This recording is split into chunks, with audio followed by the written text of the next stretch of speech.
On Memorial Day 1978, I dropped dead. 10 days later, I would leave UCLA Medical Center with this prescription. Don't walk upstairs. Don't go anywhere without someone who knows CPR. Give up your motocross career. Take heart medication for the rest of your life. You have over a 50% chance of dying in the next 2 years. And if you're lucky, you'll survive sex. That turning point launched my personal quest for optimal health. Without the ability to perform even moderately strenuous physical activities, my diet became crucial to my personal well-being and my survival. First, I went with the U.S. government's conventional advice, following the USDA's low-fat, high-carb food pyramid recommendations. I soon learned that following the food pyramid left me constantly hungry, hypoglycemic, and over-obsessing about everything I ate. I continued searching, reading everything I could get my hands on about natural health. I experimented with a wide variety of eating methods, cleansing fasts, and dietary philosophies to see if they could help me be my healthiest, including macrobiotics, juicing, water fasts, the master cleanse, natural hygiene's food combining, and vegetarianism. I also explored spiritual disciplines and their dietary ideas, and ultimately became a raw food vegan in an effort to find both health and the same inner peace I'd felt during my near-death experience on the running track. For over 5 years, I ate only uncooked fruits, vegetables, nuts, seeds, and sprouts, an experience that inspired my first book, The Christ Diet: Connect Your Cells to Your Soul. But as time passed and life stresses tested my resilience, I didn't feel as good physically or emotionally as when I first began a vegan diet. The defining moment for me was my mother's death at the hands of a drunk driver. My dietary discipline, no matter how well-intentioned, wasn't providing my body, mind, or spirit with the materials I needed to recover from the physical and emotional impact of my loss. In fact, it wasn't long before my inner voice began crying out for real protein. During these same years, as I became a writer and broadcast journalist, we've seen a new national crisis emerge, an epidemic of overweight, obesity, and diet-related chronic disease that is now the #1 killer in the U.S. and spreading unchecked to developed countries around the globe. The confusion for most Americans is that we see and hear so much contradictory advice that we don't really understand what to eat for optimal health. How can we deal with a national obesity epidemic when most of us aren't even sure how to lose our own excess body fat? In fact, 10 years ago, a national Harris poll said 80% of Americans over 25 were overweight, and ABC News declared that Americans are fat and just too confused to do anything about it. The public is confused not because what are known as facts continue to change. The public is confused because what the media and special interest groups and large corporations selling foods, etc., would like you to currently believe is a fact keeps on being changed. 90% of the people that I see have no clue, and they're just jumping from one thing to the next thing on a daily basis. I think we just need to ditch the whole thing and reconceptualize and reteach nutrition. From a very basic point of view, I think we complicate it too much. I have spent a fair amount of time in hospital scenarios, and it's tragic when you see some of the compounding factors of obesity and how it shortens lives, how it decreases the quality of life. So it's a tragedy in that regard, particularly when we're seeing more and more children affected by it. People will not be able to afford the cost of chronic obesity and diabetes and all of the complications that come We're with spending $147 billion a year because of obesity-related conditions.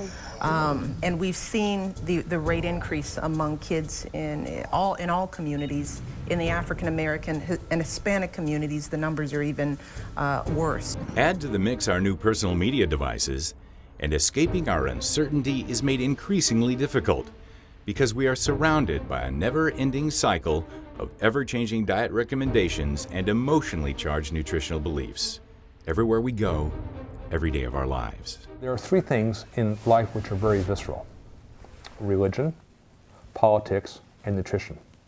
They're all based on belief systems, and none of them respond well to challenge. Essentially, they say, don't confuse me with the facts because in my heart, I know I'm right. A quick Google search on healthy eating reveals literally thousands of contradictory messages. medical entertainment shows, superficial news coverage, inaccurate reporting, and personal opinions delivered as fact, fueling even more confusion. Nobody's really interested in delineating the distinctions here and educating people and allowing them to make an informed choice. We look for sensationalism, and so they create a very false dichotomy right out of the gate that usually the person presenting information like this, Gary Taubes and some other people have been kind of waylaid by these setups, essentially. Health is not simply the absence of disease. Health is being healthy. And a lot of people have no disease, but they never get enough sleep, they can't get out of bed in the morning, they don't have all the energy they need for the things they do, they have to visit a doctor 2 or 3 times, in a 6-month period, they're at their chiropractor every week, they take 2 or 3 over-the-counter pain meds, 2 or 3 anti-inflammatories, a bunch of antihistamines. That's not health. They don't have a diagnosed illness, and they are not healthy. And that's most of the public. The tragic end result of this confusion is that in the U.S. alone, it's estimated that between 300,000 and 400,000 people die every year from complications directly related to their diet. That means in 10 years, 4 million more of us will be dead from largely preventable causes, a statistic that should stop us in our tracks and push us to search for an immediate solution. Yet what remains is an invisible epidemic without a face. Sadly, unless we see the horror for ourselves on live television, as we did September 11, 2001, we don't seem to grasp the very real threat to ourselves and our loved ones. With all due respect to those who lost their lives that day, their friends and loved ones, take a moment to consider this analogy. The largely preventable deaths of the 300,000 to 400,000 people who die every year from disease caused by the diet they eat every day is about 100 9/11s, essentially the same as 1 9/11 every 3 days, year in and year out, with no end in sight. Dropping dead was easy that hot Memorial Day in 1978 compared to what I had to face later. That day, at the age of 24, I felt no pain, had no visible scars, and soon moved forward with getting my life back together. Then 22 years later at age 46, due to increasing irregular heartbeats and difficulty breathing, I had to have a cardiac defibrillator implanted in my left chest muscle, which would restart my heart if I collapsed again. The implant was a physically painful and dispiriting reminder of my mortality I could see and feel every day. I didn't know how much time I had left to live, but I was determined to use what time I had to make a difference. This was the beginning of my unprecedented 10-year global journey to find the perfect human diet.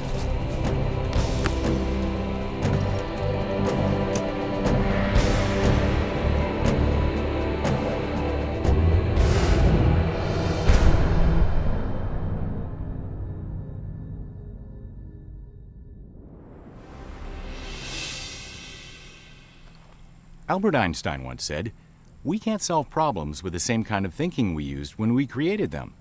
Similarly, when I was a boy and I really wanted to know the answer to a complex or confusing question, my parents gave me some simple advice to open up my mind to new ways of thinking. First, they said, dive in and do your own homework.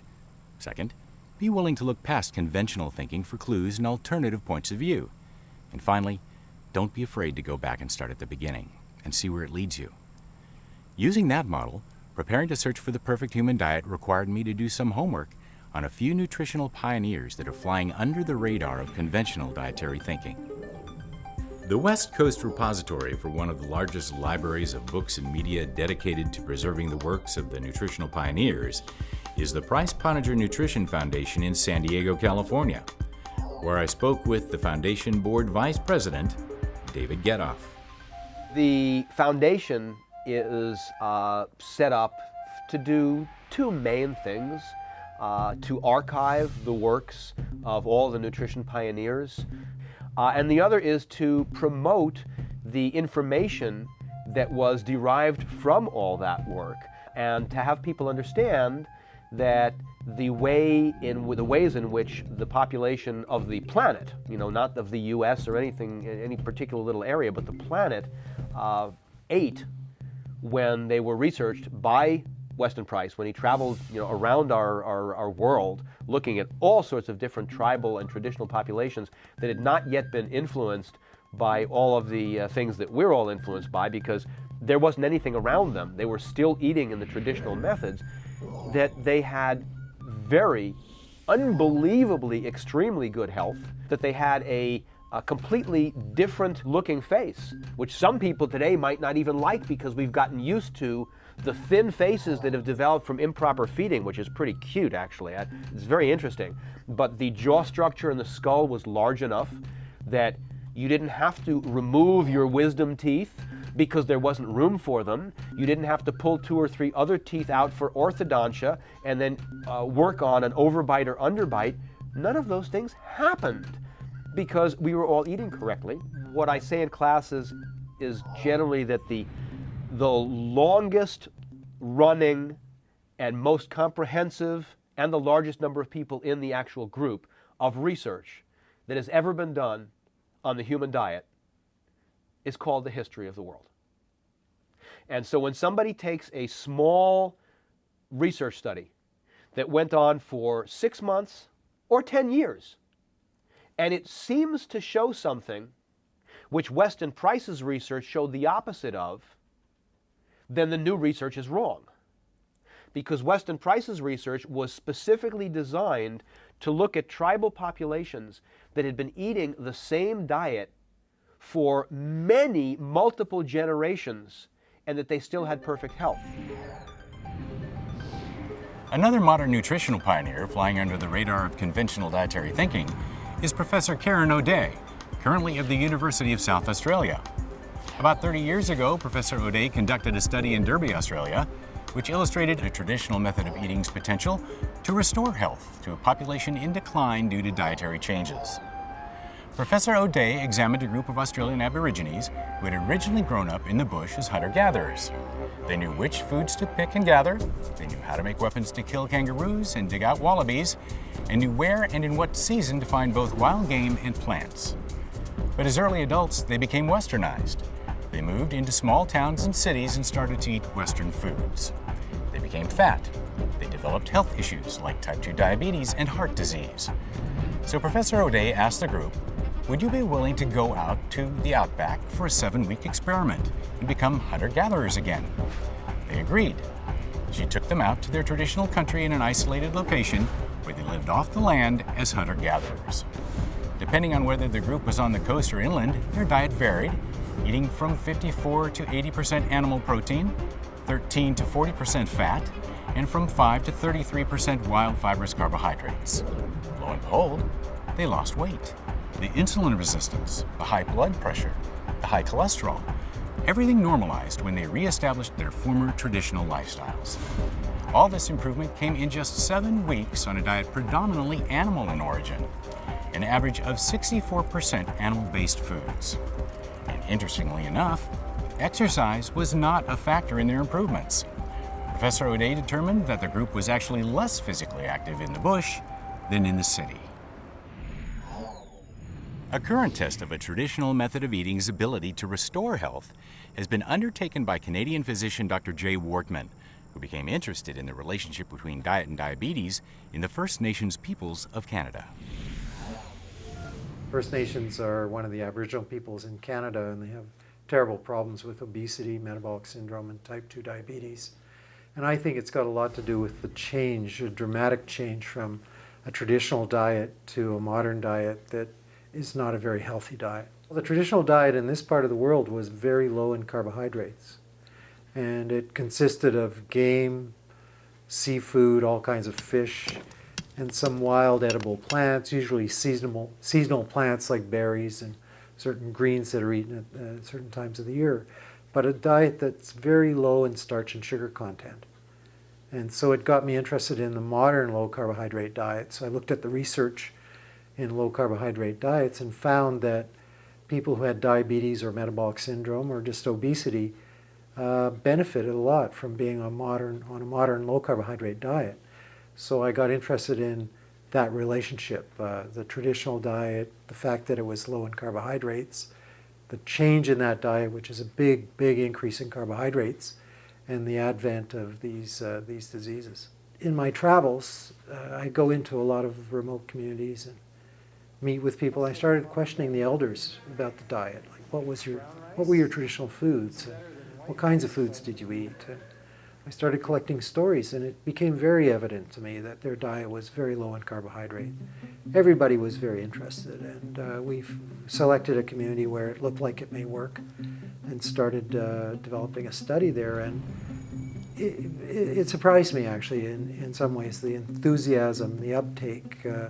People immediately understood that the connection between their traditional ways and this dietary approach made sense to them. It resonated very strongly with them because there's a whole renaissance going on in terms of the culture.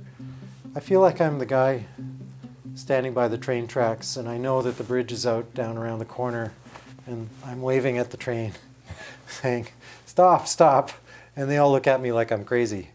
And it's interesting because in the niche where I work with this diet, with First Nations people, when I connect the dots for them and I say, think about your traditional diet, think about what your elders ate, your ancestors, and think about the foods that you eat today and how your diet has changed, the light bulbs go on.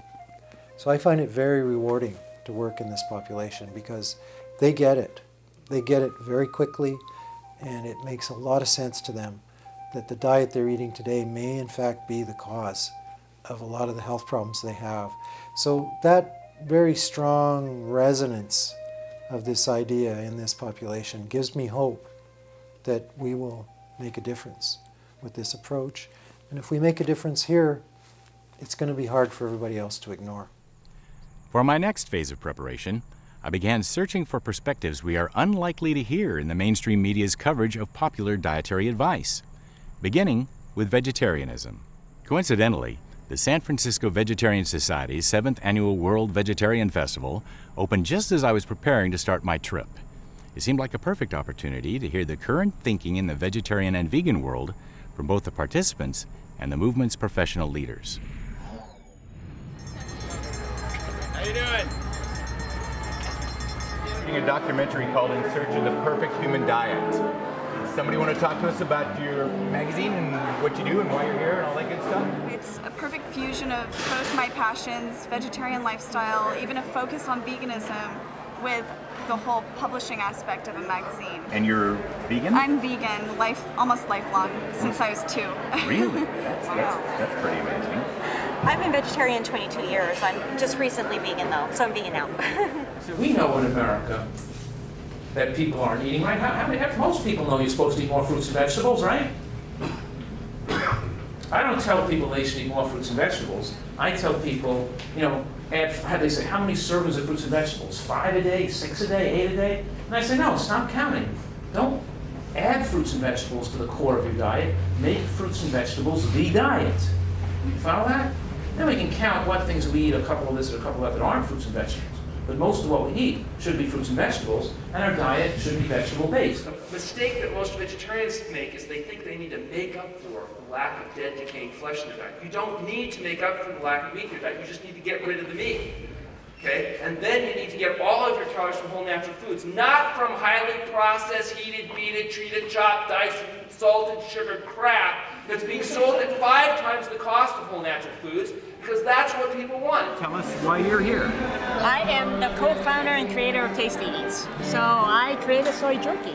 Soy jerky? Yeah. Now that's interesting as an alternative to beef jerky. Yeah, absolutely, because beef jerky is just loaded with saturated fat, sodium, just artery clogging ingredients. Okay, so beef is bad, soy is good. Absolutely. We're actually anatomically, we are herbivores. We're actually not carnivores. The way our digestive system works, we're actually better suited to be vegetarians. Vegetarians obviously don't eat meat, and they have a real problem with foods of animal origin. So if you advocate a low-carb diet, and you pretty much are telling people to eat meat, and it doesn't have to be. I mean, we've had patients, a lot of patients that have been vegetarian and have done fine. I mean, they have to work to do it, and they have to take some supplements, but they can do it and they can do fine. But for the most part, if you advocate a higher protein diet, you're advocating a meat diet. And people that are vegetarians look for every reason to not eat meat, and up to and including trying to promote this idea that it's healthy, that the vegetarian way of life is a healthier way of life, which is not true. I mean, it's absurd. That are sort of articles to physicians on how to deal with patients on vegetarian diets, not to get them off the vegetarian diets, but how to, you know, what kind of treatment problems you're going to run into. I mean, it's an aberration. It's not the way of man. I mean, we've got a carnivorous GI tract. There are two kinds of GI tracts, basically. There's a carnivorous and there's an herbivorous. And an herbivorous GI tract is, you know, got multiple stomachs, a lot of herbivores, because the nutrient density in plant foods is so low. But animals, cows that eat grass and things like that, that's really not very nutritious. They have to eat all the time. A lot of these vegetarian animals regurgitate their food and rechew it and re-swallow it. Some of them even eat their own feces to recycle it to try to extract every little bit of nutrient out of it. But the main thing is they have to eat all the time. And we don't do that. We can eat once a day and do fine. We can eat once every 2 or 3 days and do fine, just like lions can. I mean, we've got a carnivorous GI tract. So, and vitamin B12, which is only found in foods of animal origin, is essential to us. I mean, if we don't get vitamin B12, we die. It's an essential nutrient. So that right there, in and of itself, with nothing else, is an argument against the fact that our natural state is as vegetarians. It's nonsense. What is commonly referred to as the low-carb diet, recently gaining wider media and medical acceptance, reframed as low glycemic, had its beginnings in 1863, with the first popular diet book ever written, Banting's Letter on Corpulence, addressed to the public. In 1862, London undertaker William Banting was 65, 5 foot 5 inches tall, and weighed 202 pounds. So fat, in fact, he wrote that he couldn't stoop to tie his shoes, became winded with every slight exertion, was losing his eyesight and hearing, and had to walk downstairs backwards to avoid knee and ankle pain. After 30 years of failure trying everything we're still advised to do today, including reducing fat, cutting calories, and exercising more, one doctor finally prescribed a diet that advised him to, quote, abstain as much as possible from bread, butter, milk, sugar, beer, and potatoes, which had been the mainstay of his diet for years, and eat instead 3 meals per day, primarily of meat, fish, poultry, or game, very small amounts of dry toast and fruit, any vegetable except potatoes, tea without milk and sugar, and dry wine, and no strict restrictions on the quantity of food at his meals. In August of 1863, Banting wrote in his booklet that at 66 years of age, he had dropped 35 pounds in 38 weeks, and later 50 pounds by early 1864. His eyesight and hearing improved, he could exercise freely, and yes, he could finally walk downstairs forwards with perfect ease. His book became a phenomenal success, ruffled the feathers of some in the medical community and popular press, and his name became part of the Queen's English as a verb, meaning to diet. You know, we know that Banting came out with this diet in 1863, published it, but how did the medical community respond? And what people don't realize is that for the most part, the medical community decided that Banting was right. So these diets would recommend meat and green vegetables, and that was the basis of a diet. If you went to the obesity textbooks or the medical textbooks, or William Osler, who was the most famous physician of the turn of the 20th century, the early years of the 20th century, in his medical textbook he says, fat children come to see me or fat women come to see me, I tell them to give up carbohydrates, starches, and sweets. And you get rid of added fats as well, by which they meant butter, lard, So you're eating the basis of the medical establishment's typical diet through the 1960s would have been some amount of meat and green vegetables. Every diet restricted carbohydrates. And then the question was whether or not you were going to restrict fats as well. And this isn't actually through 1910, say from 1865 to 1965, for a century. If you went to a hospital and were treated for obesity, you were told to give up carbohydrates. Now, of course, it's obvious to anyone following the media's coverage of diet and health stories that the low-carb prescription is not conventional medical advice, begging the question, what happened to the science of nutrition and weight loss that had guided medicine for the preceding 100 years? You know, in the 1950s, we started coming up with this idea that fat causes heart disease. And if you're going to tell people to eat less fat, you got to tell them to eat more carbohydrates. So the idea of the fattening carbohydrate and the idea of removing carbs first from a weight loss diet in the 1960s vanished, to be replaced with the idea that dietary fat is a problem and carbohydrates are now, not only are they heart healthy, but the basis of a good and healthy diet is supposed to be a lot of carbohydrates. Jane Brody, the New York Times personal health reporter. This is her 1985 Good Food book. And the subtitle is Living the High Carbohydrate Way. And she actually says in the book that when she was raised to believe that potatoes, bread, pasta, rice were fattening. Lo and behold, they're not, and you can eat as many of them as you want. And now a weight loss diet becomes the exact opposite of what it was. Now it's a weight loss diet is low in fat and high in carbohydrates, and particularly those carbohydrates that everybody believed was fattening until the 1960s. Bread, pasta, potatoes, just don't put fat on it. Don't put butter on it, don't put cheese on it. That's what makes you fat. And the fascinating thing about this switch, this paradigm shift, is that there was no evidence to support it. There was this belief that fat caused heart disease by its effect on cholesterol, and nothing else. You know, absolutely nothing else. We changed at least a century of established wisdom on what constituted not just a healthy diet, but a weight reduction diet, based on a belief that dietary fat caused heart disease. You know, we have come out of the era in which fat is demonized as the bad macronutrient. But that legacy is still very much with us. I still see that when people are giving people nutritional advice, talking about weight control, I still see the emphasis on fatty foods and people talking about high-fat foods and cutting down on fat consumption and low-fat foods. Fat does not make you fat. You know, this is a very important concept. Fat does not make you fat. What is driving the obesity epidemic in this country is the very high consumption of high glycemic load carbohydrate foods, which have been technically manipulated. The famous Framingham heart study was used to promote margarine and other foods that did not contain saturated fat, but in fact, this study found that those who ate the most saturated fat, the most cholesterol, and even the most calories weighed the least, had lower levels of serum cholesterol, and were more physically active. So the three biggest risk factors for heart disease, or what we consider risk factors, were lower in people consuming more saturated fat.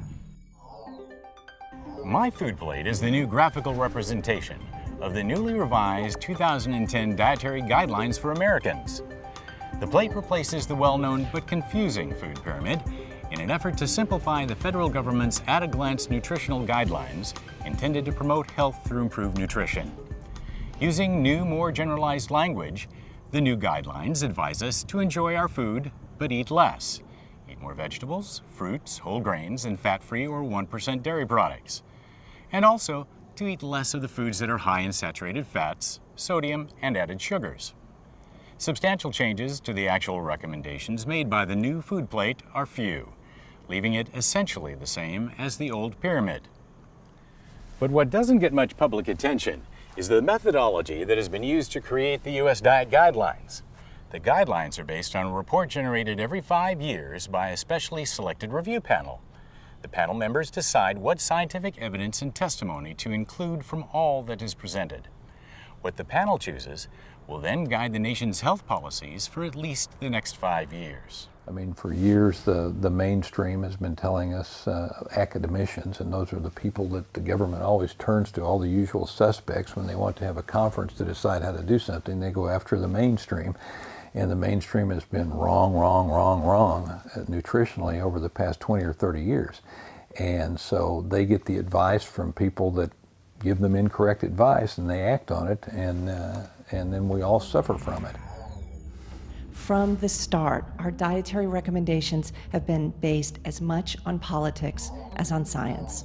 The first set of dietary goals were written by political staffers, not by scientists or nutritionists. They were based then, that first set, on the as yet unproven theory that reducing dietary fat would reduce heart disease, diabetes, and obesity. They directed Americans to consume less fat, less sodium, less saturated fat, more carbohydrate, and these recommendations have remained remarkably consistent for 30 years. They come right out and they actually say vegetarian for kind of the first time. It's even more grain, more legume-based, a de-emphasis in animal-based proteins, which for me is absolute madness and is definitely driving the train in the wrong direction. And it's further problematic that there's no distinction made with, when they say plant-based proteins or grains, a snack well or a similar like highly refined, high fructose containing item is lumped in right along with a bowl of steel cut oats or pearled barley. With few people are eating those types of foods though, and even for me, those are not optimum foods. Those are marginal for the most part, which makes me sound like a crazy person. But let's take that then further steps of refinement and take that steel cut oat and make it instant oats, which we know that the glycemic and insulin generating effects of that type of food are so much more powerful than the less processed forms. It's somewhat disheartening. I went to a farmer's co-op in Arkansas once and went in there and started looking at the labels on the feed bags, and this guy comes over and asked me if he could help me, and I told him kind of what I was doing, that I was writing a book on nutrition and I wanted to see, how you fattened up animals. And he said, well, the guy that does this is upstairs, let me take you up and he can talk to you. So we go up and the guy pulls out his book of his manual of animal feeding, I think it was called. He looks down there and he said, yeah, this is where we come up with our formulas to fatten cows, to fatten hogs, to do this, to do that. And so he made me some copies of these things, and so I took them home and I ran them through my nutritional computer just to see how it came out. And it came out almost to the percent exactly what the USDA food pyramid is. So farmers basically use the USDA food pyramid to fatten their animals, and so I refer to it as the feedlot pyramid. Now with initial preparations complete, it's time to start at the beginning of human evolution to see where it leads us. I traveled to the University of Colorado in Fort Collins to meet with America's leading expert in evolutionary nutrition, Professor Lauren Curdain. The evolution by natural selection is the most powerful idea in all of medicine and biology. It's only been within the last decade, maybe 15 years, that the scientific and nutritional communities have become aware that indeed our nutritional requirements are shaped by our evolution. Probably about 1987, I read the classic paper by Dr. Boyd Eaton from Emory University called Paleolithic Nutrition that was published in the New England Journal of Medicine. And I thought that was about the best idea I've ever heard of in my life. And being somewhat of a obsessive personality, I decided to follow up on this. And after I read the article, I went out, and there was 60 or 70 references to the article. I went out and got every one of those, and I read every one of those. And if you're a scientist, you realize that every article has references, and you basically can reference every paper that's ever been published ever. And so I started to read these articles, and I started to put them in piles. They started to form these patterns, like milk, problems with drinking milk, problems with eating grains, problems with vegetable oil, and so forth. And then I started to file them. And you see these filing cabinets in here. I now probably have 10 or 15, 20,000 scientific articles. And they started to form sub-patterns, and the patterns and blah, blah, blah, blah. And so I started to get this insight into the whole thing. And one of the days, finally, in the early 90s, I got up the courage to call Boyd Eaton, because he was kind of my hero. Called him up on the telephone, and he's a gentleman by the true sense of the word gentleman, and he of course entertained a telephone conversation from a complete stranger for about 45 minutes, and at the end of the conversation he goes, well, it sounds to me like you know more about this than I do.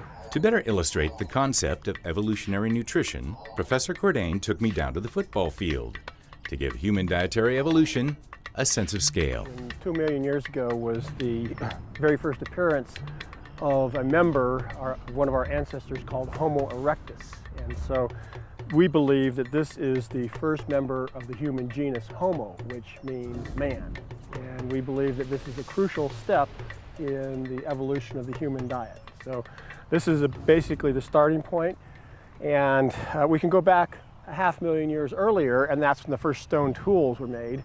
But the first appearance of people that were anatomically very similar to us from the head down starts about 2 million years ago.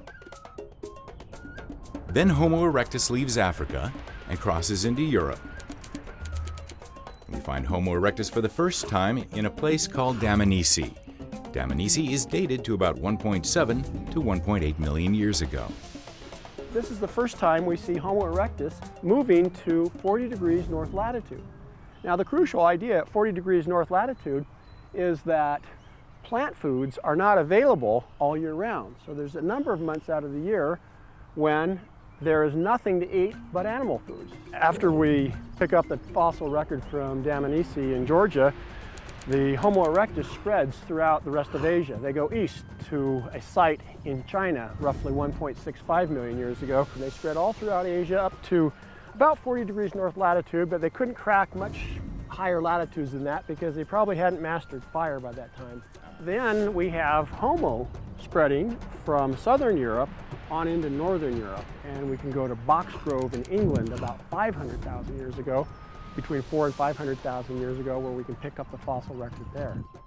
Boxgrove revealed a rich fossil record of big game animals and the butchering of large herbivores, including a rhinoceros. Another famous European site is in Schöningen, Germany, dated to 400,000 years ago, where a series of wooden throwing spears were found. Radiocarbon dating has confirmed that 3 of the wooden spears found there are the oldest complete hunting weapons ever found. They were found with more than 10,000 animal bones, mostly from horses, including many that were butchered for edible meat. Then, at about 230,000 years ago, we first see evidence of Neanderthals in Europe. And the evidence suggests that, like early Homo, they were highly dependent upon animal foods. As our brain size increased, our behavioral sophistication also increased, and we were better able to hunt animal food. We weren't dependent upon scavenging them, and so more and more the fossil evidence suggests that more and more animal food was included in the diet. It takes a degree of behavioral sophistication to be able to make a sharp stone stick to the end of a spear. Now, did diet have anything to do with our sophistication? We believe that it does. We believe that increasingly we started to include more omega-3 fatty acids in our diet. We believe that as we became more and more dependent on omega-3 fatty acids, that also facilitated increased brain growth, increased behavioral sophistication.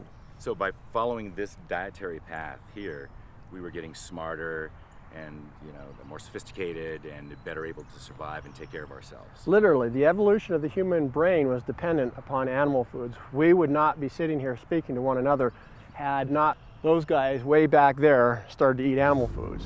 So as I understand it, then right next door is another critical time in history. That's absolutely right. 192,000 years ago in Africa, for the very first time, we see anatomically modern humans appearing. 192,000 years ago. So the next stop along the line is when things really took a big hit. Well, that's right. When we look at anatomically modern humans, they left Africa, perhaps give or take 20,000 years, by about 70,000 years ago, and they headed east again. They went towards Australia. So about 45,000 years ago, we think anatomically modern humans entered Europe. And we also believe that they were behaviorally modern by that time. We believe that they had full capacity for speech. We see sophistication in the tool making, we see art, we see burying of the dead, we see musical instruments, we see cave paintings. Wow. Yes. And so there's famous cave paintings in Europe where we actually see these humans hunting wild animals. So that's in France, right? In France, that's right, yeah. Let's shuffle forward to about 10,000 years ago, which is the half-yard line.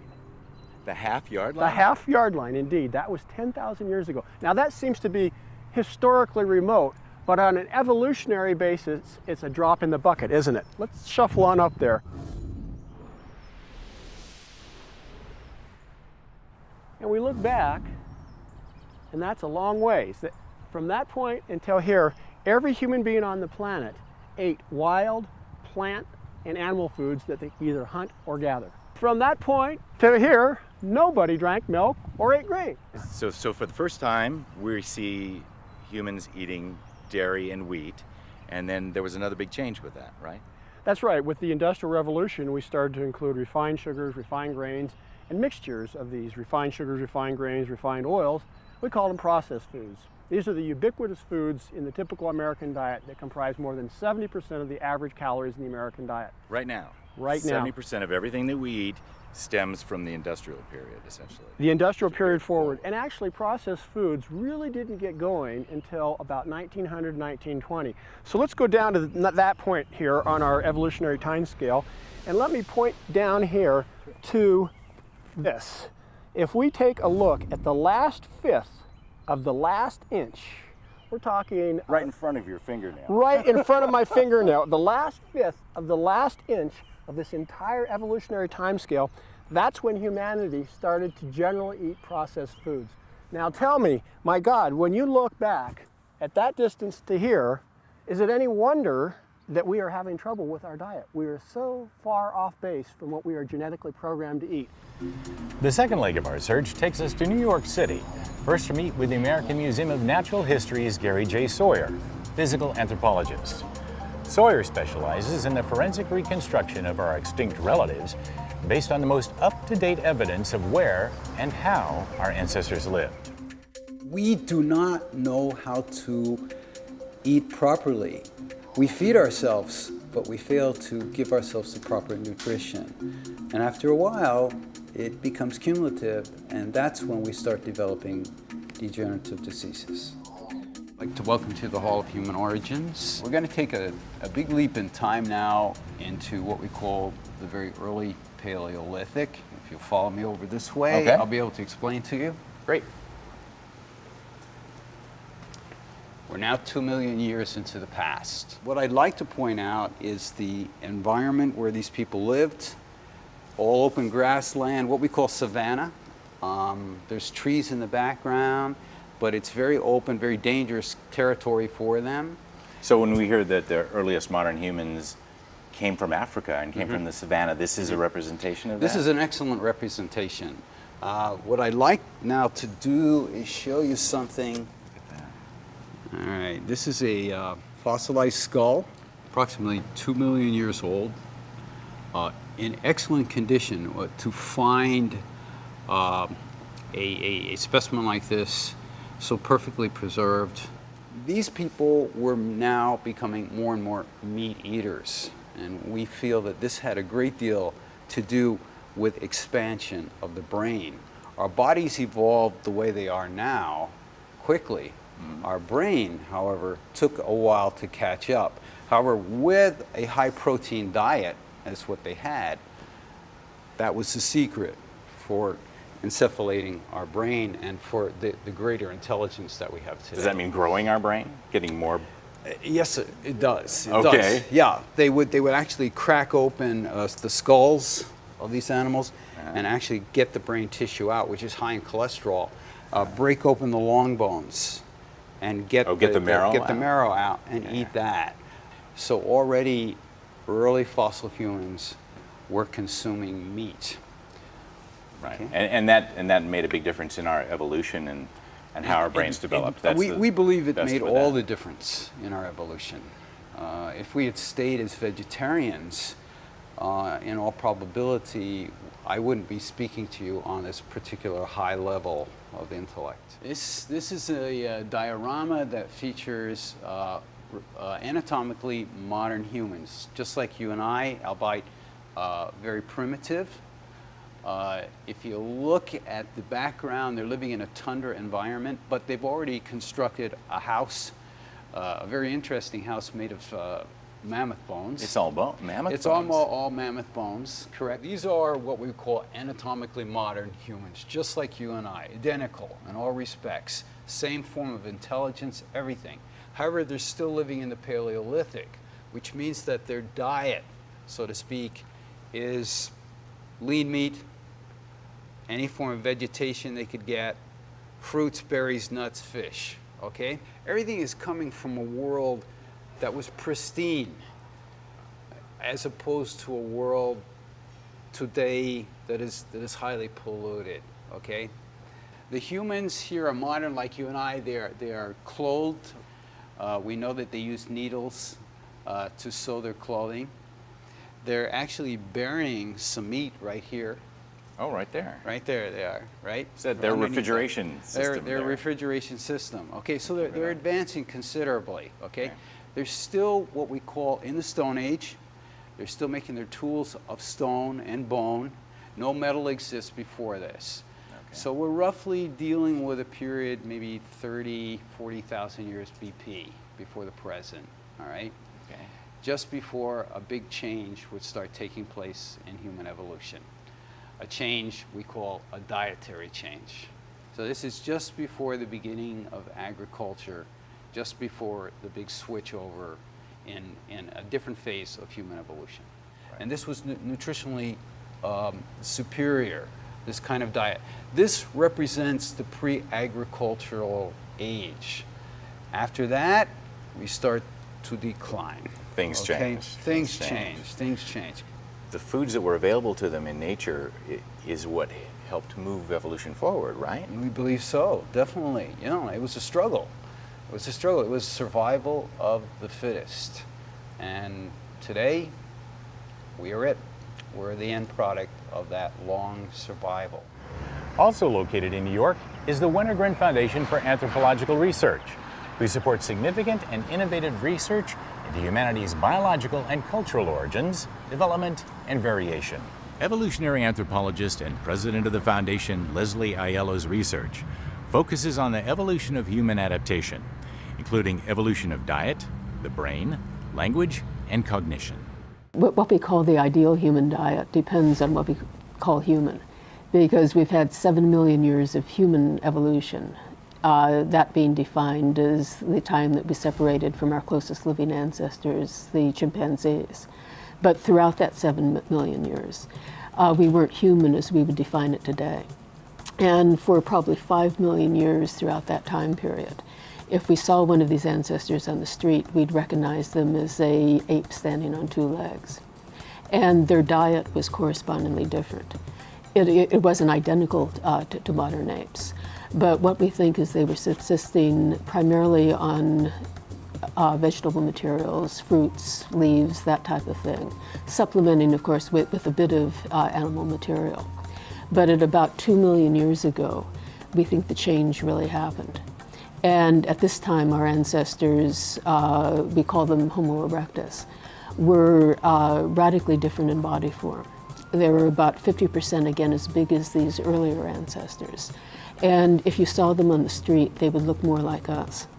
They would have the same body proportions, long legs, relatively short arms in relation to those legs, and very importantly, smaller teeth and jaws. Now, this indicates that there was something definitely different about the diet of these ancestors at 2 or 1.7 million years ago. The question is what was different. Many of the earliest modern humans were actually also very big individuals. And so, so this idea that our early ancestors were small people and we've just gotten bigger since then really isn't true. And it looks like, there were periods, from these large individuals. Many modern humans are much smaller. Our early hunter and gatherer ancestors, one of my old professors used to say this was the high period of human evolution, and it's been downhill since then. Because they were eating a huge diversity of foodstuffs. We go to the supermarket and when we make a salad, we think that we're eating a lot of different types of veggies and all. But in comparison to what our early ancestors were eating, this isn't true. They had a huge diversity. Once you start agriculture, you seriously reduce the variety in your food. And this also reduces the variety of nutrients you get. And what we think we're seeing when we see the real reduction in the skeletons, when we see evidence in the skeletons of really nutritional deficiency, that what we're tracking is this reduction of the variation in the diet. We aren't getting what we're built to need. And I think that that's the bottom line of it. In 2003, at a symposium on the evolution of the human diet, the known, the unknown, and the unknowable at the University of Arkansas, one remarkable development caught my attention above all others presented, that we were just now entering a period of exploding scientific understanding, with rapid changes in scientific technology bringing to light new facts about the human diet that were previously unknowable. 3 years later, when I was interviewing Professor Cordain, he said, "You really should talk to Mike Richards at the Max Planck Institute. He's got some new technology that can tell you exactly what humans ate in the past." On my way to Leipzig, Mike suggested I visit one of his department's dig sites in the south of France to see the human nutrition discovery process from start to finish. They came here, they were butchering these animals, they were leaving behind the bones and the stone tools. We want to know a little bit more about that. Were they cutting off the meaty parts and taking those with them? Do you find evidence of those parts still here? What exactly was the process that led to the creation of this thick deposit of bones? Well, you're standing in the site of Jean-Jacques, also known as Chez Pinot, Middle Paleolithic and early Upper Paleolithic site that was really, it was discovered in effect 100 years ago when they cut this road that we're standing in. They cut a road to get access to the limestone face here, which they then quarried. And when they built this road, they sliced through the site. And you can probably see the richness of the archaeological levels there. You see that tag that says SW08, and all those dark things in the section are stone tools. Oh. And so it's a very rich layer that appears as well down here. They didn't report it to anybody official. It didn't really make it into any publications, and the site went unnoticed again for about 100 years. And it was in the 1990s that a French geologist working in the region came here and took advantage of the road cut, came across the stone tools and the bones in the section, and brought it to the attention of a local French archaeologist. What we do is we study the bones and stone tools left behind by first Neanderthals and then modern people at the top of the sequence, and reconstruct what kinds of stone tools we find and what kinds of animals they were hunting at what periods, and indeed were they hunting, or were the bones brought here by other kinds of animals like various kinds of carnivores and so forth. And are these all animal bones at this point too? Yep, all animal bones. And then that brings us up to this layer of large limestone blocks that you see. Below those limestone blocks, we know it's Neanderthals. Above those limestone blocks, we know it's moderns. And during that time period represented by those layers there, the change happened.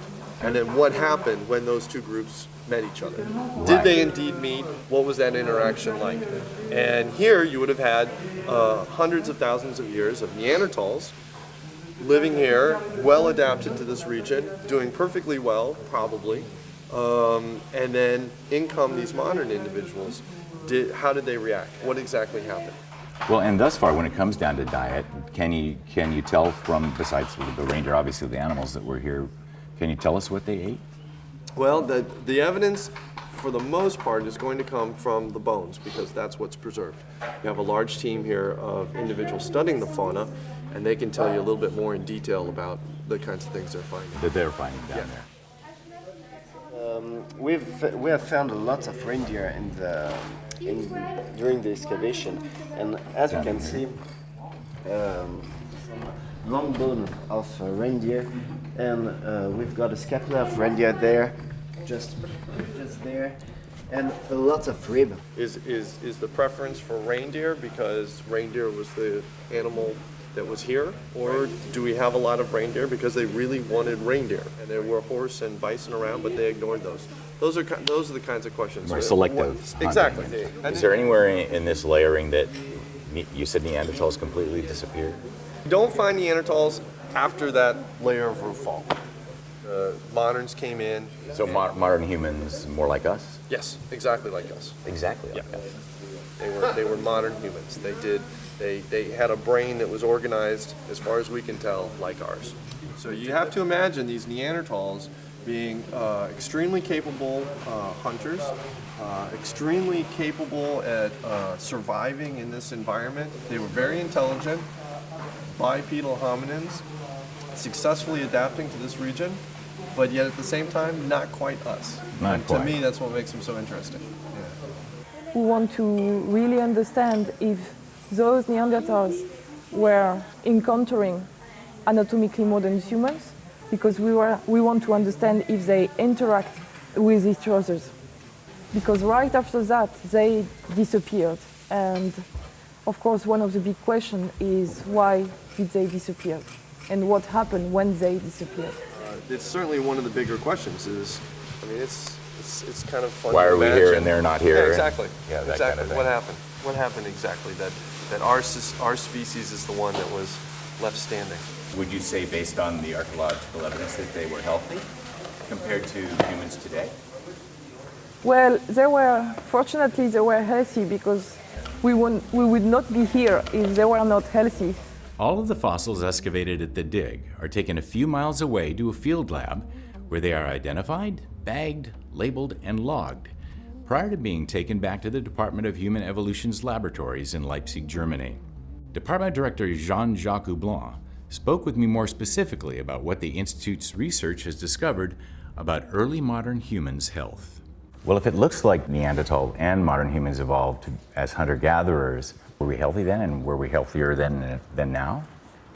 Well, I'm sure that they had a lot of troubles with their health, but very different kind of problems than the one we have now. We live in a society which is very safe. We don't have much accidents. Although we have violence, it's limited. And so we are mainly preoccupied with all the health problems related to our diet and our way of life. I think for the Neanderthals or for the first modern humans in our regions, they were mostly preoccupied in finding food. And the kind of problems they had in their daily life with their health was basically related to all the kind of accidents they could have looking for food and hunting animals. It's very unlikely that they had a lot of obesity. What we can say, just looking at their skeletons, is that they look like very tall, very strong, and very healthy people in general. From the farmers, we have to suffer sometimes some kind of misadaptation related to the fact that initially we were not really made to eat so much cereals and sugar and things like that. The next destination is the Max Planck Institute for Evolutionary Anthropology's Department of Human Evolution in Leipzig, Germany. Professor Mike Richards' research involves the application of stable isotope analysis of bone collagen to determine human and animal diets, as well as dietary changes in prehistoric and historic Europe. These are the things that I think people are completely confused about. I mean, I certainly was growing up. You just think that these are, it's good to have a glass of milk and it's, that's good for you, and have lots of cereals every day and these kind of things. But when you really think about it, you realize that these diets are not so good for you at all. I run a group that's in a field called archaeological science. So we specialize in applying, sort of hard science techniques to anthropology, archaeology. And I understand you're also working with early human diet here? Yeah, my main specialty is diet. I study bone chemistry as a way of getting at what the diets of people and animals were in the past. And one of the main things we're looking at is the evolution of diets through time by trying to get this information from these bones themselves and doing scientific analysis of the composition of these bones. People have hypothesized that it's a trait of the first Homo, our species, is that it's animal products is what led to our increased brain size and all the sort of things that that set us apart from other primates. And the problem is the evidence for this is circumstantial. You find tools that are being used to cut up animals, you find butchered animal bones, but there's no way to really tell what proportion of the diet that represented. And plant foods just don't survive, so they're invisible. So we have to use this kind of study, looking directly at the fossils themselves with the bone chemistry, to really prove what proportion of their diet was coming from animal protein versus plant protein. The first step is taking the sample. That usually happens in the museum or in the field. And we try to take as small a sample as possible, so maybe like the size of a thumbnail is what we can work with. When we get that sample back to the lab, we clean off the outside layer to get rid of any sort of contaminants from the soil.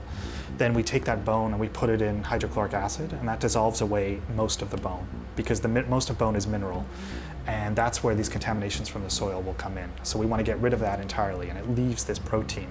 And then we take that freeze-dried collagen, white fluffy collagen, to the mass spectrometers, and we measure the amount of carbon and nitrogen in it to make sure again that it's really collagen.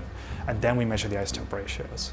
And when we get those numbers, we compare, for example, Neanderthals to animals that lived at the same time. So you know that if you have reindeer, you know they're herbivores, and then if you have wolves, you know they're carnivores. So you build up this whole sort of food web with isotope values, and you see how they all fit in. But when we pick up this story with the Neanderthals, which is the first time we can, then we do see really they are getting all their protein from animal sources. So as predicted, we pick that up. And then we see with modern humans as well, the same thing, that they're very successful because they're eating mostly animal protein as well. And very little plant foods in Europe, but a larger range of animal foods, including, I think, fish was a big part of modern humans. So that's the idea we have of sort of the Paleolithic diet, that we see it for modern humans. It's a lot of animal protein, I think. I spent a lot of time working on Neolithic and post-Neolithic sites as well, and there you really do see the humans with much lower nitrogen isotope values, and they're clearly getting a lot of their protein from plants. As agriculture moved. As agriculture moves in, yeah. But before that, they had the same kind of values as the Neanderthal? Yeah, except for this addition of these extra of fish. Of fish. That seems to be the big difference. Main difference. Yeah. So until agriculture, were there any modern human vegetarians? I really don't think so. I do not think so. And actually, it's extremely hard to find vegetarians, even ethnographically or archaeologically. In all the studies, we've measured thousands and thousands of humans from all over the world, and I think we've yet to find a vegetarian or vegan. There's no way. Sometimes we do, but then we go back and realize that we actually sampled a cow or something by mistake. Yeah, there are no vegans until recently. So when you get really big villages, people crowding together and having a really high, I guess, amount of cereals in their diet, and you really see a difference in their bones. And these diseases that you would never see, you never saw in the Paleolithic, you start to see in kind of high abundances. So does it make scientific sense as well as logical sense that we can learn things from their lifestyle that would then apply to us? I think so. I think you think of this evolutionary trajectory that made that how these humans evolved to this state. The modern humans, we got to be this way, and it's over maybe 100,000 years of evolution to get to be this state of actually adapting to this diet of being a hunter-gatherer, moving around a lot, eating these wild foods. I think there's no question that for most of the time that we've been around, we had a really that kind of nomadic lifestyle with lots of sort of exercise and eating a lot of animal proteins and wild plant foods. But if you just think of what's been successful in terms of us as a species, we've survived 100,000 years, and most of that, 95% of that, was this kind of adaptation, was eating these wild animal foods, plant foods with lots of exercise. That's what we've been very successful at. It's a new experiment now. This Neolithic is a very short period of time. Since we've been around, less than 10% maybe, the modern humans have been around. So I don't know, maybe it's, if you think of it that way, I mean, what we are adapted to is not what we're living right now. So this kind of Paleolithic diet, I guess, is probably the most optimum for modern humans. It has to be. It's what evolutionary pressures got us towards, and we were successful in that kind of diet. So I think it's got to be the best diet for humans. If this way of eating is the best diet for humans, I wanted to understand how we could use this knowledge now in our modern world. I called Professor Cordain to see if anyone, medical professional or scientist, was putting this evolutionary nutrition method of eating into practice with real patients. He suggested I contact Dr. Lane Sebring at the Sebring Clinic in Wimberley, Texas, who is having extraordinary results with his patients employing just such an evolution-based method of eating. One of the things I tell my patients, it's nice to know improvement's possible. Every year the doctor adds a new pill to your list and you've got another problem, and the hope starts to fade. I sort of break food into two categories, human food and non-human food. And the human foods would be the lean meat, chicken, fish, turkey, etc., preferably from an animal eating what it's designed to eat. Fruits, nuts, and vegetables. The non-human food would be the grains, which is probably the worst problem we've got. Dairy after 2 years old. We're not designed for dairy after 2 years old, certainly not from another animal. beans and potatoes. And so those are the simple categories that I put them in. And people understand that, I understand that.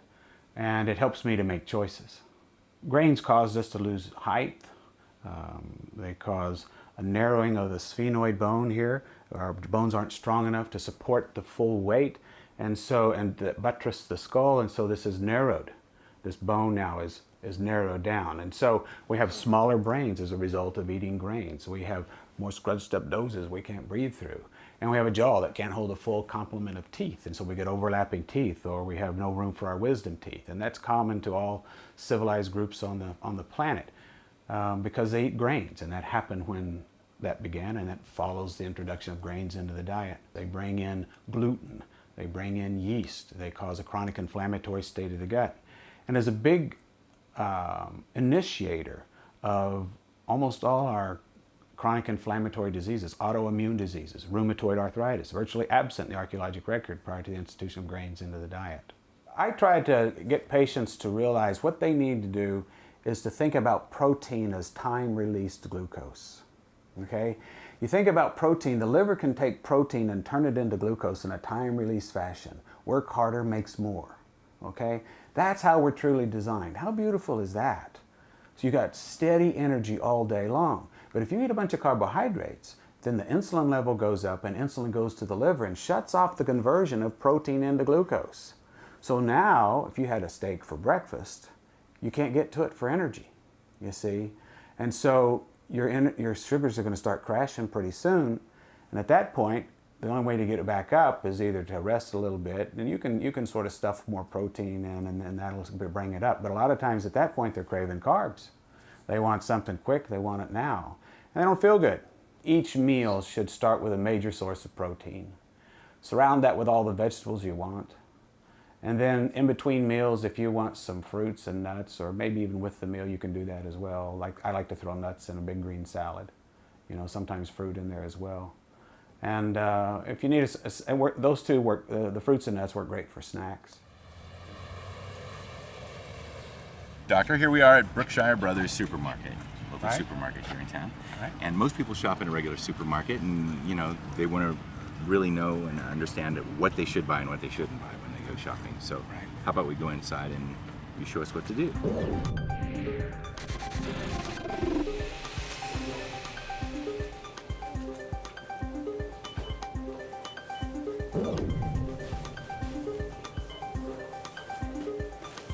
The healthiest meat are the larger cuts of meat. You know, you want to get larger cuts of meat, and so, you know, here we've got some pork tenderloin.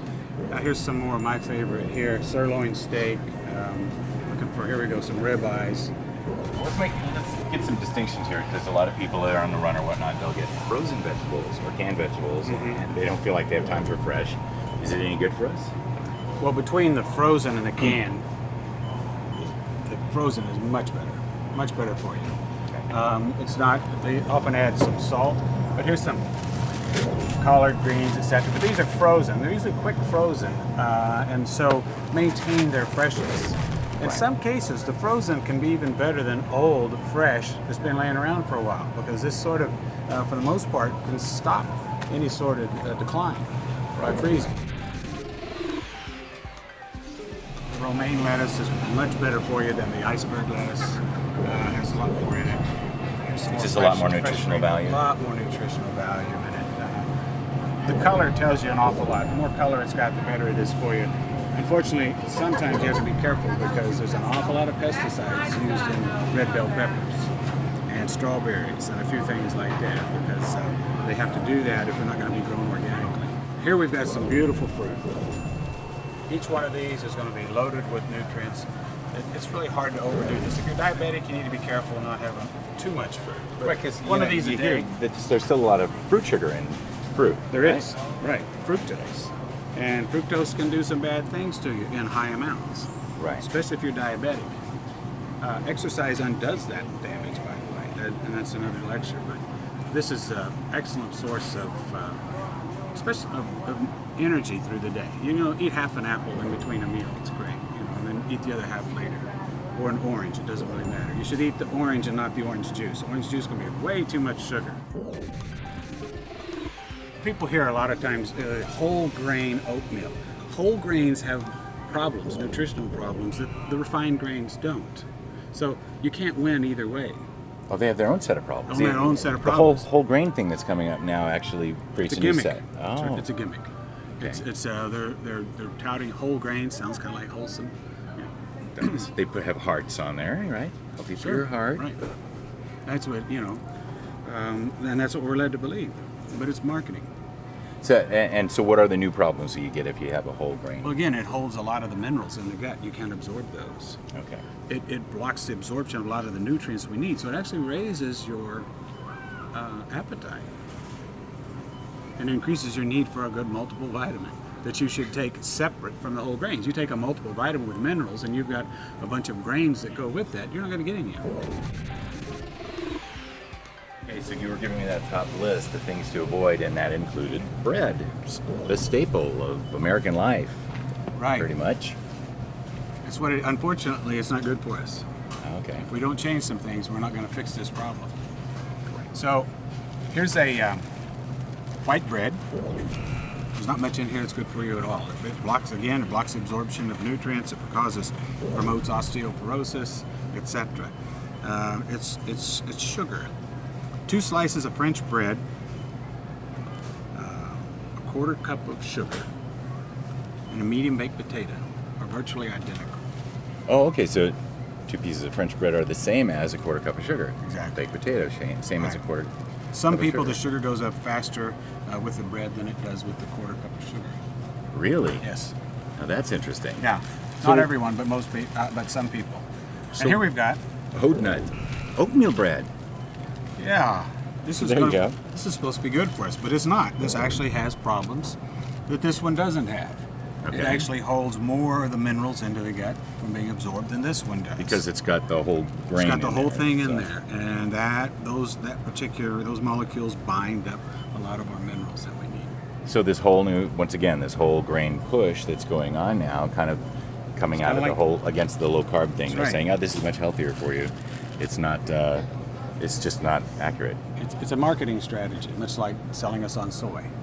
Okay. Okay. All right. So there's really not good for you. Okay, this is a no. Very good. This is big on the no list. Big on the no list. Now, okay, here's a perfect example of something that could be marketed as fat-free. And fat-free is supposed to be good for us. Let me come around this side. Fat-free is supposed to be good for us, but in fact, and there's no fat in here. So it's fat-free, but there's nothing worse for you on the planet than to eat all this sugar. But it's got butter right on the front. Right, but it's not. There's So no it's butter, it's just fat-free, sugar. and there's nothing worse for you High than fructose this. corn syrup. Ah, okay. This is what you're really trying to avoid. Clogs up your arteries. That's the number one ingredient. So that's about all it is. Ah, okay. After that is salt. So there's nothing in there that you want. Right, and that's true for probably most of the syrups and those kinds of things. Then you've got the sugar-free version, and then you have to worry about what have they put in here. It's probably not found in nature. It's probably something completely manufactured. Our body knows nothing of what to do with it, and often works as neurotransmitters in the brain that mess up our thinking, cause fogging of thinking, etc. Even shown to produce depression.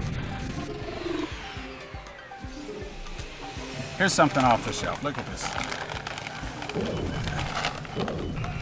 My goodness, it almost looks like candy. Well, like at Halloween that you would get all these sugar and... That's exactly what it is. It's just coated with thick icing on these little mini wheats. And so the ingredients here is whole grain wheat. We've already talked about the fact that how there's nothing in wheat that's good for you, really. I mean, if you look at it, it's kind of the scourge of health. It's the beginning of the downfall of our health. Sugar is next, sorbitol, gelatin, reduced iron. They're throwing in some minerals in here, which are not going to be absorbed because of the grains hold that. And it's whole grain, so it's going to hold it even more. So this is, you're better off not eating than eating this. And unless you're dying of starvation, you can't get any sugar to the brain. This will help you get sugar to the brain, and that's all it'll do for you. Every once in a while, it looks to me like maybe some of the good stuff is hidden in the middle of the This is about it. aisles. From what I can tell, this is about it. Here you've got some walnuts, Very good food. Oh, these are great. Pecans, almonds. These, they're hard to overdo. So this is a yes. This is a yes. This is a big yes. There's just And so we many just- things here in the store that can do us damage if we're not really aware, if we don't. The keep answer is, ourselves- in truth, almost all of it. Almost all of it. If you go to the fruits and the nuts and the vegetables and the lean meats and chicken, then you're good. It's wonderful for you, you know. And people are here at the checkout in this little town, they see me checking out, and I'm pretty good about how I eat, and they see and they just think, oh, I wish I was going to your house for dinner, you know. But I've loaded up the steaks and the roasts and all the fresh greens and salads. It's much more color. And then here comes somebody right behind me with, you know, and they're kind of hiding their stuff because they know what I do and how I think about it. And I had a patient one time that told me, she said, you know, Dr. Seedling, after reading about this, and I realized that nothing we bought was good for us. Nothing we ate was good for us. I shop very differently now. That's a lot quicker shopping. I'm just in and out. I grab these few things and I'm right out. I don't have to peruse the aisles and trying to figure out, is this good for me or that? I already know it's not. When we started eating meats, that allowed the brain to double in size. Over 25% of our energy is used in the brain. And I've seen studies as high as 70%, depending on what factors they're looking at. So we got this compact source of food, which was animal with their proteins and fats, that very nutrient dense, and that allowed us then to double the brain size. So, you know, we don't want to forsake that. There's a reason why that worked that way, and when we do, we get into trouble. And you know, sometimes I feel like we're on the precipice here of falling off. If we don't, I feel like that, you know, maybe we've just learned just enough in time through Cordain and Boyd Eaton, etc., that's going to give us the knowledge we'll grab ourselves before we fall off the precipice of health here. We're just going, it's going fast, and nobody's paying attention. Everybody's got their individual plan for themselves, basically, perpetuate their wealth or what have you. And instead of looking at the big picture, they're not thinking about their kids, their grandkids. I mean, nutritionists, I'm saying that the children born today won't outlive their parents because they've never had good nutrition. And I've got 11-year-old type 2 diabetics. Type 2 is dietary-induced diabetes? Dietary-induced. And when I first graduated medical school, I never saw anybody under 55 with type 2 diabetes. I've got children, hadn't even hit puberty yet, and they've got type 2 diabetes. And so we've made a lot of mistakes here, and hopefully we can turn this around. My 10-year global search for the perfect human diet has been an amazing and enlightening treasure hunt, revealing a wealth of ancestral and traditional dietary insights, as well as the most recent anthropological understandings of our species' dietary evolution. But what I find most fascinating is the knowledge that has been unlocked through technological advancements in the anthropological sciences, namely hard scientific proof of what was previously unknowable, what we actually ate to develop the health, strength, and brain power to become the dominant species on the planet. We can now clearly see that whenever and wherever domesticated grains and plant foods became our species' major source of protein, our health declined, and that animal proteins and fats are irreplaceable in an optimal human diet. This knowledge is a game changer. Clearly, the prevailing media and government message is that meat and animal protein are inherently unhealthy, and we should be eating less. But I hope that what we've learned on our search will elevate and inspire the public conversation to include the fullest range of what is now known about the authentic human diet, and that it will eventually be enthusiastically embraced by our government officials when forming public policy. Do I think we can find our way out of the obesity epidemic? I mean, the techniques are there to get us out of it. Whether people choose to adopt those techniques and methods is another question. If they do, unquestionably, we can get out of it. It's easy to get out of it. What's the definition of a fad? Generally, a fad is a short-term thing that a whole bunch of people are, to use a word that didn't used to exist, glomming onto because somebody has just decided to publicize it or make it famous. And so let's see, could a fad diet be something that our ancestors were eating for thousands of years? I don't think that fits into the word fad. I didn't invent this diet. All we did is we uncovered what was already there. We uncovered the diet that all human beings ate on this planet until 10,000 years ago. So we did detective work in finding out what that diet is, but don't attribute this diet to me. There will be other scientists that will come along, But the fundamental tenet of this diet will not ever be shown to be wrong, because it's based upon our genes and it's based upon evolution through natural selection. I think you have to go back to what we are being most successfully adapted to this point.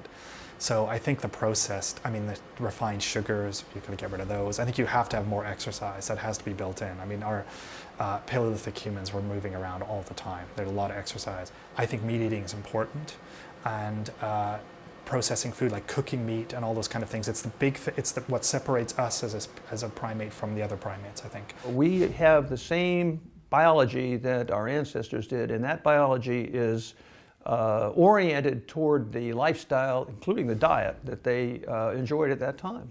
Very often the word convenience comes up. Well, this is not convenient, that's not convenient. And I've said over and over and over again, health is not convenient, but it's not half as inconvenient as a fatal illness. Which would you like to choose? I know that for me, once I understood the full story of our dietary evolution, it made sense to embrace the perfect human diet's optimal method of eating in order to live a full, healthy, and happy life, especially given my heart condition. I've been eating this way for more than 5 years now, and much to the amazement of my doctors, my blood work clearly illustrates that was absolutely the right decision. But what gives me the most hope that we can solve our epidemic of obesity and chronic disease is that there is both a new groundswell of interest in ancestral health, and more practicing physicians like Dr. Lane Sebring are successfully using these evolutionary nutrition principles with patients, proving daily that eating a perfect human diet of human foods and eliminating non-human foods makes sense, ends patient confusion, and most importantly, is both practical and sustainable. Thankfully, we don't have to wait for the government or the media to expand their scientific understanding to take advantage of these crucial discoveries. This is a method of eating any of us can adopt, beginning with our next meal. As David Gethoff pointed out earlier, there are those who will cry that this is just another fad diet, a passing obsession that will be forgotten in a few short years. But when I asked Lauren Cordain's colleague, Dr. Boyd Eden, about that misconception, I think he summed it up perfectly. If this is a fad diet, then it's a 2 million-year-old fad.